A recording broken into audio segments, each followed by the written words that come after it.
Tento produkt som našla asi pred 3,5 rokom, keď som prechádzala internet a hľadala alternatívu k môjmu problému, pretože mám intoleranciu laktózy a chcela som nájsť niečo, čo nie je to vyslovený liek, ale je to nejaký bylinný produkt.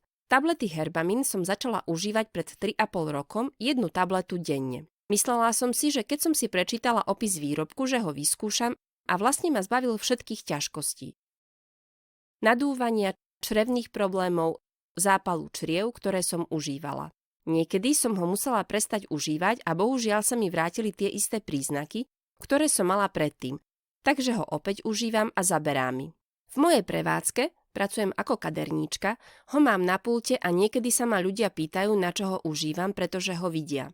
Je tam vždy, beriem jeden denne, lebo to skúšam ráno, keď idem do obchodu.